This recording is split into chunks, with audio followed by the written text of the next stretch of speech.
Praise the Lord. ഒരു ദിനം കൂടെ ദാനമായി നൽകിയ കർത്താവിന് സകല മഹത്വം അർപ്പിക്കുന്നു. യോഹന്നാൻ 3:16 ഇങ്ങനെ വായിക്കുന്നു, തൻ്റെ അവനിൽ വിശ്വസിക്കുന്ന ഏവനും നിത്യജീവൻ പ്രാപിക്കേണ്ടതിന് തന്നെ. 16 വാക്യത്തിൽ തൻ്റെ ഏകജാതനായ പുത്രന് വിശ്വസിക്കുന്ന ഏവനും നശിച്ചു പോകാതെ നിത്യജീവൻ പ്രാപിക്കേണ്ടതിന് ദൈവം അവനെ നൽകുവാൻ തക്കവണ്ണം ലോകത്തെ സ്നേഹിച്ചു. നമുക്ക് വേണ്ടി ജീവൻ നൽകി നമ്മെ സ്നേഹിച്ച് നമ്മുടെ പാപങ്ങളുടെ മോചനത്തിനു വേണ്ടി കൽവരി ക്രൂശി യാഗമായ ഒരു കർത്താവുണ്ട്. ആ ദൈവം നമ്മളെ സ്നേഹിക്കുന്നു. നമ്മുടെ വീണ്ടെടുപ്പിൻ്റെ വില കർത്താവ് ഒരിക്കലായി നമുക്ക് വേണ്ടി നൽകി.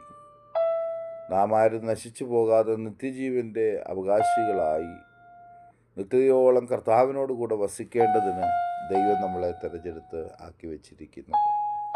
അതുകൊണ്ട് എന്നെ കേൾക്കുന്ന ദൈവ പൈതലേ, നാം ഓരോരുത്തരും ജീവിതത്തിൻ്റെ ഓരോ മേഖലകളിലും കർത്താവിനെ സ്നേഹിച്ച് നമുക്ക് വേണ്ടി ജീവൻ നൽകിയ നല്ല ദൈവത്തിന് വേണ്ടി ജീവിപ്പാൻ, ദൈവത്തെ മഹത്വപ്പെടുത്തുവാൻ ഇന്നേ ദിനം പ്രയോജനപ്പെടുത്തട്ടെ എന്ന് ഞാൻ ദൈവസന്നിധിയിൽ പ്രാർത്ഥിക്കുന്നു. ഈ ലോകത്തിൽ ഒരു വർഷമെങ്കിൽ വചനം പറയുന്ന ഗുണവാനു വേണ്ടി ആരെങ്കിലും മരിച്ചേക്കാം.